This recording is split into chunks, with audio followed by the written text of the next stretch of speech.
మాది రామసముద్రం మండలం సార్. రామసముద్రం మండలం కాబ్బల్లి పంచాయతీ గెజ్జిలవారిపల్లి. నా భర్త పేరు వీరభద్ర, నా పేరు కళావతం సార్. 2018లో మాకు నీళ్ళు కొంచెం బోర్లో తగ్గినాయి. ఆ టైంలో మేము ఇబ్బందుల వల్ల బెంగళూరు పోవాల్సింది వచ్చింది సార్. 4 ఆవులు మాకు ఉండాయి సార్. హెచ్ఎఫ్ ఆవులు. మంగమ్మకు 1 ఆవును తోలినాము. రాజప్ప కాబ్బల్లి రాజప్పకి 3 ఆవులు తోలినాము సార్. మంగమ్మ కూడా ఒక 2 నెలల తర్వాత ఏమో ఆమెకి ఇబ్బంది అయిపోయాలకు ఆమె అటుకే తోలేసింది. రాజప్పకు తోలమని చెప్తే కాబ్బల్లి రాజప్పకే తోలేసింది.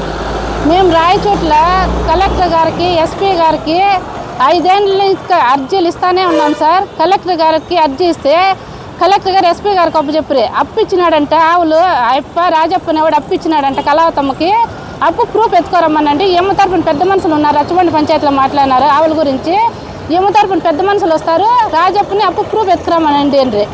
కలెక్టర్ గారు నేరుగా ఎస్పీ గారికే పరిష్కారం చేయమని చెప్తే అప్పుడు ఎస్పీ గారు ద్వారా ఇప్పుడు డిఎస్పీ గారికి కేసప్పు డిఎస్పీ గారికి అప్పు ప్రూఫ్ ఎత్తుకోరమ్మని అన్నాళ్ళకు అప్పుడు ఇంట్రెంట్ మీద పోసుకుంటేసి అప్పుడు హాస్పిటల్ అడ్మిట్ అయిపోయినాడు సార్ 2023లో. నా ఆవుల గురించి మాత్రం ఎన్ని అర్జీలు ఇచ్చినా దానిపైన చర్యలే తీసుకోలేదు. రాజప్ప పైన చట్టపరంగా చర్యలు తీసుకోలేదు అధికారులు. నాకు ఎన్ని సంవత్సరాలు 5 సంవత్సరాలు ఇంకా తిరుగుతాను, ఇప్పటి వరకు న్యాయం చేయాలి సార్. అప్పు ప్రూఫ్ ఎత్తుకల్లా నిజాలు తేల్సల్లా నాకు న్యాయం చేయాల. రచ్చబండ పంచాయతీలో ఒప్పుకున్నాడు కదా ఆవులు తోలిండేది నిజమైన పెద్ద మనుషుల ద్వారా నాకు న్యాయం జరగాలి. రచ్చబండ పంచాయతీ జరిగిండే న్యాయం కూడా నాకు జరగల. అప్పు ఫస్ట్ ప్రూఫ్ ఎత్తుకురమ్మనల్లా. కలెక్టర్ గారికి ఎన్ని అర్జీలు ఇచ్చినా నాకు న్యాయం జరగల. ఎస్పీ గారికి ఎన్ని అర్జీలు ఇచ్చినా న్యాయం జరగల. తిరుగుతానే ఉన్నాం 5 ఏళ్ళ నుంచి రాయచోట్ల. ఎన్ని అర్జీలు పెట్టినాం అన్నీ నాతో రసీదులు ఉన్నాయి, ఎన్ని ప్రూఫ్లు అన్నీ ఉన్నాయి. ఇప్పుడు వరకు కాలు అరిపేటకి తిరిగినా కూడా నాకు న్యాయం చేయలేదు సార్ అధికారులు. మేము ఇంకేం మాకు సావే పరిష్కారం ఏమో చెప్పని ఈడే కూర్చుంటేస్తా, కలెక్టర్ గారి ఆఫీస్ కాడే కూర్చుంటాను.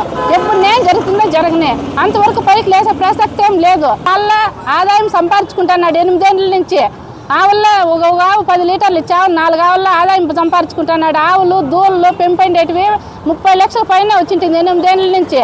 ఆదాయం ఆపుతానే ఉంది, ఆవులు ఆపుతానే ఉండే. నేను అప్పులు చేసినాను, బయట అప్పులు చేసినాను, గ్రూప్లో డాక్రా గ్రూప్లో అప్పులు చేసినాను. అప్పులను చూసి ఇండ్ల కాటికి తిరుగుతున్నారు, రోజు ఒత్తిడి చేస్తున్నారు నన్ను. అప్పులు ఇచ్చిన వాళ్ళు ఊరికే ఉంటారా సార్? ఈ రాజప్ప పైన ఎలాంటి చర్యలు తీసుకోలేదు అధికారులు. నిజాలు తేల్చలే సార్. ఇప్పుడు నేను ఏమన్నా అర్జీ ఇస్తే దానిపైన విచారణే లేదు, నిజాలే తేల్చలేదు. ఇప్పుడు అప్పు ప్రూఫ్ ఎత్తుకోరమ్మనల్లా, నిజాలు తేల్చల్లా. రచ్చబండ పంచాయతీలో పెద్ద మనుషులు వచ్చినారు, పెద్ద మనుషులతో పిలిపించల్లా. ఆ పంచాయతీలో ఏం జరిగిందో అది నిజాలు తేల్చల్లా. మాకు న్యాయం జరిగేదాకా నేను పోరాడతాను, కలెక్టర్ గారి ఆఫీస్ కాడే కూర్చుంటాను. ఎప్పుడు న్యాయం చేస్తారో చేయని, అంతవరకు నేను పోరాడతాను. ఎలాంటి అప్పులలో ఎక్కువ అయిపోయింది నాకు. 8 ఏళ్ళ ఇంకా నేను తిరుగుతాను ఆవుల గురించి. నాకు ఎలాంటి న్యాయము జరగలేదు.